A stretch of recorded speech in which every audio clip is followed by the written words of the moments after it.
It's a disease that affects millions, yet it's virtually unknown to many. It's been over 100 years since the medical community discovered it, and yet there's hardly anything known about its cause or cure. At the age of 15, I was diagnosed with this disease, and I've discovered that spreading awareness can significantly prevent underlying conditions and permanent damage. Today I'm going to provide you with the information needed to this baffling condition known as Raynaud's disease, through its relation to its normal body processes and causes behind the attacks and phases of discoloration and types.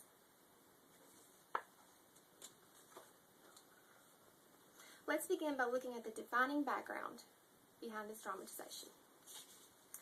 Raynaud's disease dramatizes a classic systemic reaction by adapting and heightening its effects. So in times of distress, our body goes into a survival mode. However, this leads to an exaggerated attack in people with Raynaud's, according to the Mayo Clinic. Believed to be autoimmune, which means it just attacks the body, it's literally attacking itself in an effort to protect it. This is meant to work to protect the body, and instead, it causes it physical harm. Raynaud's marries two counterparts: blood vessels that narrow and tighten, while phases of discoloration, making it difficult for blood to reach the toes and fingers. It affects small superficial blood vessels, which provide warmth and stimulation to the skin. Fingers and toes are a great place for this to take place because they have small blood vessels. Now that you have a general idea of how it works and connects to bodily reactions, let's take a look at the attacks. While these Raynaud attacks are sporadic, there are specific interactions that can lead to blood vessels in the digits overreacting into episodes of vasospasms. Certain triggers act as catalysts, putting these attacks into action, such as extreme sensitivity to cold weather or coldness and stress. While everyone experiences these sensations, the difference is how Raynaud's exacerbates them.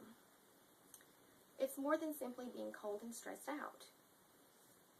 Every illness can be attributed to stress,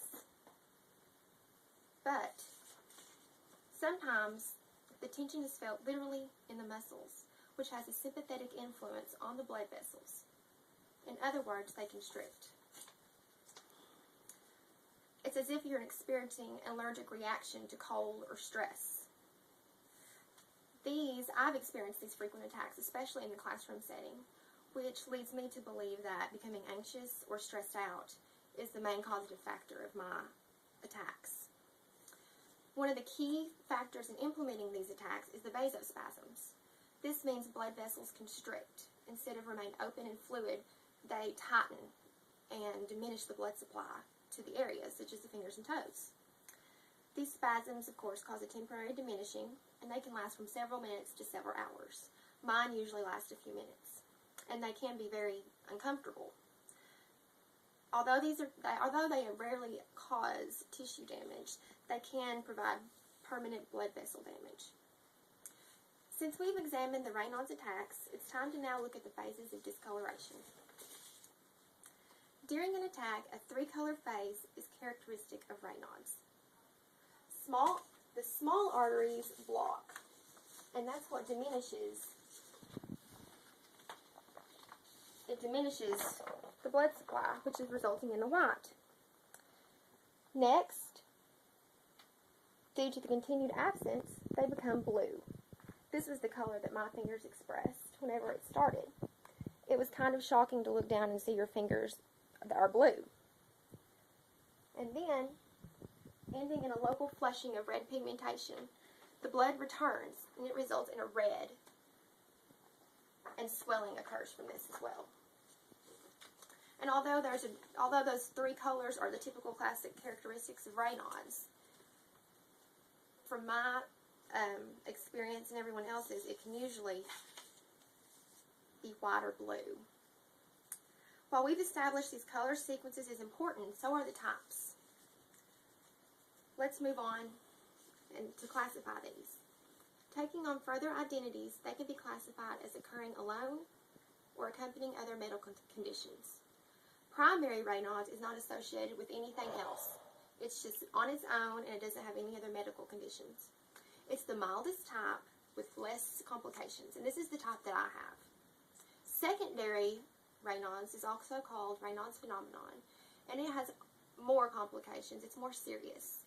It's usually related to other lying conditions, such as scleroderma or lupus, and there's a reason why it happens. Unlike in primary, they can't determine why it happens. To date, there are no cures for these types, but a modified lifestyle can significantly improve the quality of life, for just minimizing stress and avoiding cold. In summary, we have explored how Raynaud's and our body's survival responses are interlinked, the origin, the discoloration, and the types. Thank you for joining me today, and I hope you've conceived a better understanding of the phenomenon that is Raynaud's.